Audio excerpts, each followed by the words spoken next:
നമസ്കാരം, ഭാരത് ലൈവിലേക്ക് സ്വാഗതം. അങ്ങനെ പാകിസ്ഥാൻ കെട്ടിപ്പൊക്കിയ ഒരു നുണ കൂടി പൊളിയുകയാണ്.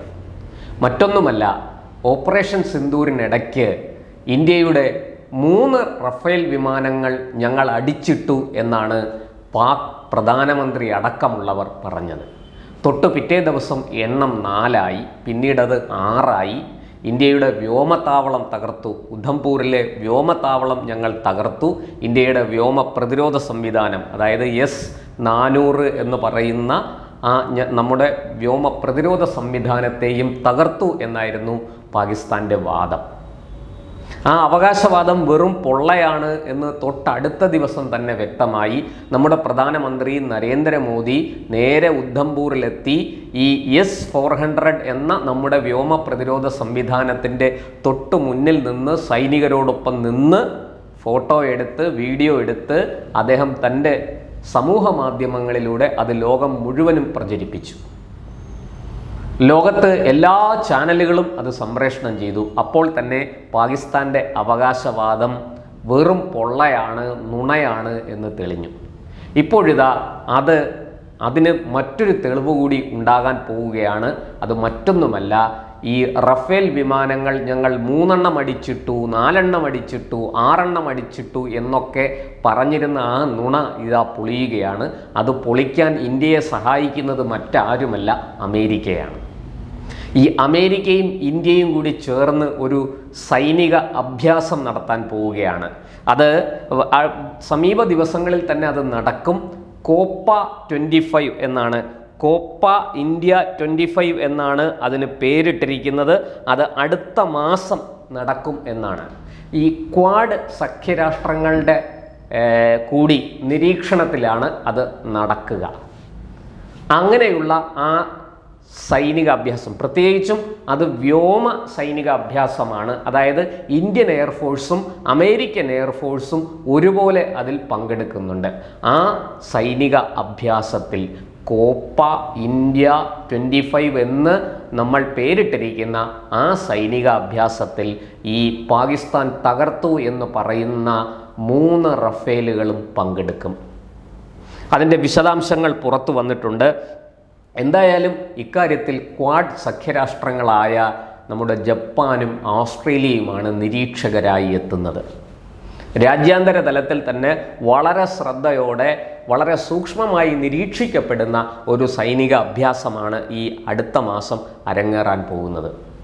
സമീപ ദിവസങ്ങൾ, അതായത് ഇനി ഏതാനും ദിവസങ്ങളേ ഉള്ളൂ ഈ മാസം തീരാൻ. അപ്പോൾ ലോകമെങ്ങും വളരെ ശ്രദ്ധയോടെ ആകാംക്ഷയോടെ നോക്കിക്കാണാൻ പോകുന്ന ഒരു വ്യോമ സൈനിക അഭ്യാസമാണ് ഇത് എന്നുള്ളത് വ്യക്തമാണ്. പഹൽഗാം ഭീകരാക്രമണത്തിന് മറുപടിയായാണ് മെയ് 7 നമ്മൾ ഓപ്പറേഷൻ സിന്ദൂർ എന്ന വ്യോമ എയർ സർജിക്കൽ സ്ട്രൈക്ക് ആരംഭിച്ചത്. പാകിസ്ഥാൻ്റെ 9 ഭീകര പരിശീലന കേന്ദ്രങ്ങളാണ് നമ്മൾ ആക്രമിച്ച് തച്ച് തകർത്തത്. അതിന് മറുപടിയായിട്ട് നമുക്ക് നേരെ ആക്രമണവുമായി വന്ന പാക് സൈന്യത്തെ, പാക് വ്യോമസേനയെ തച്ച് തകർത്ത് നിലം പരിശാക്കുന്ന കാഴ്ചയും ലോകം കണ്ടു. ഞാൻ അതിൻ്റെ ഒന്നും വിശദാംശങ്ങളിലേക്ക് പോകുന്നില്ല. എന്തായാലും പാകിസ്ഥാൻ്റെ അവകാശവാദം J-10CE എന്ന പോർ വിമാനവും അതുപോലെ PL-15 എന്ന മിസൈലുകളും ഉപയോഗിച്ച് ഇന്ത്യയുടെ റഫാൽ ആക്രമണത്തെ ഞങ്ങൾ തകർത്തു എന്നാണ് പാകിസ്ഥാൻ്റെ ഫീൽഡ് മാർഷൽ അഥവാ ഫെയിൽഡ് മാർഷൽ അസിം മുനീറും പ്രധാനമന്ത്രി ഷഹബാസ് ഷെരീഫും അവകാശപ്പെട്ടത്. അവർ അത് അവകാശപ്പെടുമ്പോൾ ഈ അവരുടെ ഒരു സൈന്യത്തിൽ നിന്ന് വിരമിച്ച ഉദ്യോഗസ്ഥൻ, റിട്ടയർഡ് ലഫ്റ്റനൻറ്റ് ജനറൽ ആണ് ഇത് സംബന്ധിച്ച വിശദാംശങ്ങൾ പത്രസമ്മേളനത്തിൽ പറഞ്ഞത്. അത് പാകിസ്ഥാൻ്റെ നാഷണൽ കമാൻഡ് അതോറിറ്റി ഉപദേഷ്ടാവായിരിക്കുന്നയാളാണ്. അദ്ദേഹം വിരമിച്ച ഉദ്യോഗസ്ഥനാണ്, വിരമിച്ച ലഫ്റ്റനൻറ്റ് ജനറലാണ്. അദ്ദേഹത്തിൻ്റെ പേര് ഖാലിദ് കിദ്വായ്. അദ്ദേഹമാണ് പത്രസമ്മേളനത്തിൽ ഇതൊക്കെ വെളിപ്പെടുത്തിയത്. ഞങ്ങൾ ഇന്ത്യയുടെ ഇന്ന റഫേൽ വിമാനങ്ങളെ തകർത്തു.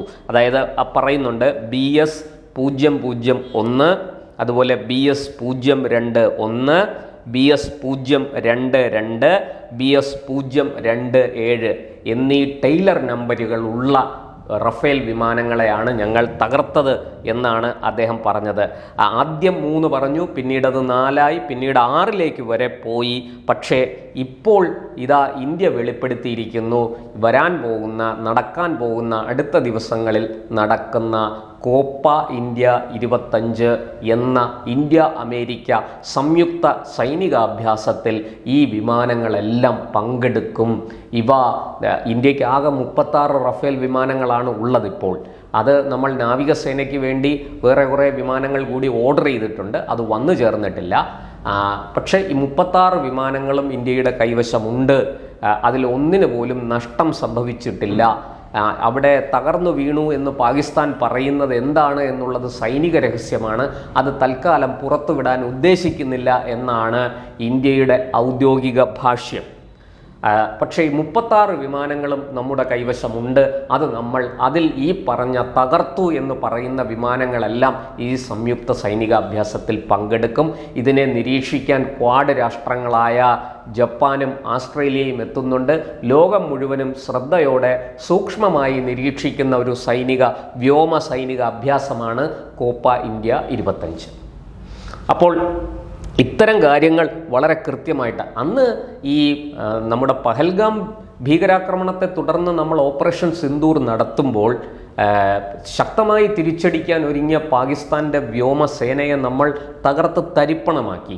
പക്ഷേ പാകിസ്ഥാൻ പറഞ്ഞത് എന്താണ്? ഉദ്ധംപൂറിലെ ഇന്ത്യയുടെ വ്യോമത്താവളം ഞങ്ങൾ തകർത്തു.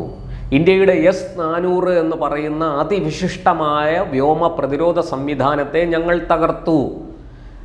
തൊട്ടടുത്ത ദിവസം ഇന്ത്യയുടെ പ്രധാനമന്ത്രി നരേന്ദ്രമോദി ഈ ഉദ്ധംപൂരിലെ എയർബേസിലേക്ക്, വ്യോമത്താവളത്തിലേക്ക് പറന്നിറങ്ങുന്ന കാഴ്ചയാണ് ലോകം കണ്ടത്.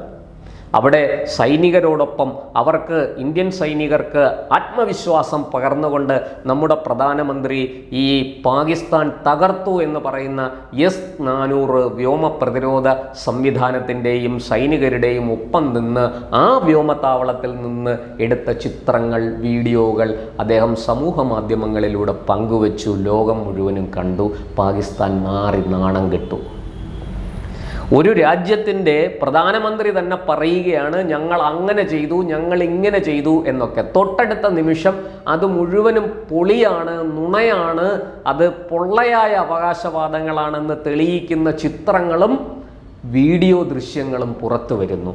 നോക്കൂ, ഇതിനേക്കാൾ വലിയ നാണക്കേട് പാകിസ്ഥാന് സംഭവിക്കാനുണ്ടോ? ഇവർ എന്തിനാണ് ഇങ്ങനെയൊക്കെ പറയുന്നത്?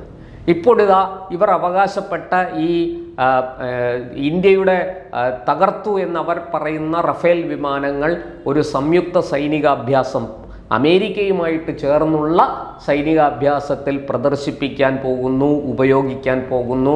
അത് ഈ പറഞ്ഞ അഭ്യാസത്തിൽ പങ്കെടുക്കുന്നു. ഇതിനേക്കാളും വലിയൊരു അടി പാകിസ്ഥാന് വേറെ കിട്ടാനുണ്ടോ?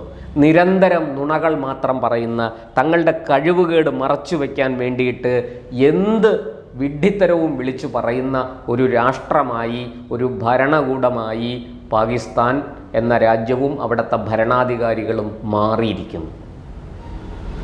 അവരുടെ സൈനിക മേധാവിക്ക് തന്നെ എന്താണ് പറയുന്നത് എന്ന് വ്യക്തതയില്ല. ഇതിനെക്കുറിച്ച് അന്ന് തന്നെ രാജ്യാന്തര മാധ്യമങ്ങൾ, CNN പോലെയുള്ള മാധ്യമങ്ങൾ തെളിവ് ചോദിച്ചപ്പോൾ പാക് പ്രധാനമന്ത്രി ഷെഹബാസ് ഷെരീഫിൻ്റെ മറുപടി നിങ്ങൾ സോഷ്യൽ മീഡിയ കാണാറില്ലേ എന്നായിരുന്നു. സോഷ്യൽ മീഡിയയിൽ നോക്കൂ, അവിടെ തെളിവുകളുണ്ട് എന്നാണ്. ഇന്ത്യയാകട്ടെ ഇത്തരം സന്ദർഭങ്ങളിൽ പാകിസ്ഥാന് നേരിട്ട നാശത്തെക്കുറിച്ച് വളരെ കൃത്യമായിട്ട് സാറ്റലൈറ്റ് പിക്ചേഴ്സ്, ഉപഗ്രഹ ചിത്രങ്ങൾ പുറത്തുവിട്ടുകൊണ്ടാണ് ഇന്ത്യ ലോകത്തിന് മുന്നിൽ തെളിവുകൾ സമർപ്പിച്ചത്. എന്നാൽ പാകിസ്ഥാൻ ആകട്ടെ ഒരു തെളിവും ഒരു ചിത്രങ്ങളും ഇതിനു വേണ്ടി പങ്കുവയ്ക്കാൻ അവരുടെ കൈവശം ഉണ്ടായിരുന്നില്ല.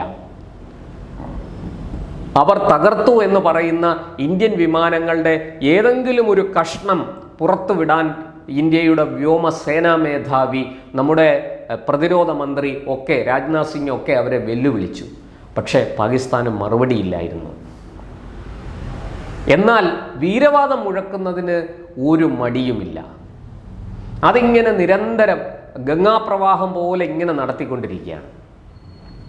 അത് പാകിസ്ഥാനിലെ പ്രധാനമന്ത്രി മുതൽ അവിടുത്തെ ഈ ക്രിക്കറ്റ് താരങ്ങൾ വരെ, ആ രാജ്യത്തെ സാധാരണക്കാരായ മനുഷ്യർ പോകട്ടെ, വലിയ അറിവൊന്നും ഉള്ളവരല്ല. അവർക്ക് ഈ ഇത്തരത്തിൽ അവിടുത്തെ പത്രങ്ങളിലും മാധ്യമങ്ങളിലും ഒക്കെ വരുന്ന വിവരങ്ങൾ വെച്ചാണ് അവർ പറയുന്നത് എന്ന് നമുക്ക് കരുതാം. പക്ഷേ ഈ പറഞ്ഞ അവിടുത്തെ പ്രധാനമന്ത്രിയും അവിടുത്തെ സൈനിക മേധാവിയും ഒക്കെ ഈ കല്ലുവെച്ച നുണ ഇങ്ങനെ പറയുന്നത് എന്തിനാണ്? ഈ പൊള്ളയായ അവകാശവാദങ്ങൾ ഒന്നൊന്നായിട്ട് ഇതെല്ലാം തകർന്നുപോയി. ഇക്കൂട്ടത്തിൽ നമ്മൾ മറക്കാതിരിക്കേണ്ട മറ്റൊരു സംഗതി കൂടിയുണ്ട്. ഇവരോടൊപ്പം ചേർന്ന് നമ്മുടെ രാജ്യത്തെ അതിനിശിതമായി വിമർശിക്കുകയും താഴ്ത്തിക്കെട്ടുകയും ചെയ്ത് മറ്റൊരാൾ കൂടിയുണ്ട്. അത് മറ്റാരുമല്ല, ഇന്ത്യയുടെ പ്രതിപക്ഷ നേതാവ് ശ്രീമാൻ രാഹുൽ ഗാന്ധിയാണ്. അദ്ദേഹത്തിനും ചുട്ട മറുപടി ഈ കോപ്പ ഇന്ത്യ 25 നൽകപ്പെടും എന്ന് നമുക്ക് ഇപ്പോൾ മനസ്സിലായിരിക്കുന്നു.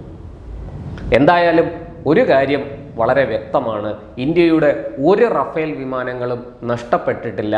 മറിച്ച് അവ കൃത്യമായി പ്രവർത്തനക്ഷമമായി ഇപ്പോഴും ഇന്ത്യൻ വ്യോമസേനയ്ക്കൊപ്പമുണ്ട്. ഇനിയും ഏത് ആക്രമണത്തെയും നേരിടാൻ ആ വിമാനങ്ങൾ, ആ പോർവിമാനങ്ങൾ, ആ ജെറ്റ് വിമാനങ്ങൾ സജ്ജമാണ്, സുസജ്ജമാണ്. എങ്ങനെ വേണമെങ്കിലും ഏത് ശത്രുവിനെ വേണമെങ്കിലും നേരിടാൻ അവയ്ക്ക് കഴിയും. അവയ്ക്കൊരു പോറൽ പോലും ഏറ്റിട്ടില്ല എന്നിതിൽ നിന്ന് വ്യക്തമാണ്. എന്തായാലും ഈ സൈനിക അഭ്യാസം ഒരിക്കൽ കൂടി ഇന്ത്യയുടെ അഭിമാനത്തെ വാനോളം ഉയർത്തുന്നതായിരിക്കും എന്ന് നമുക്ക് പ്രതീക്ഷിക്കാം.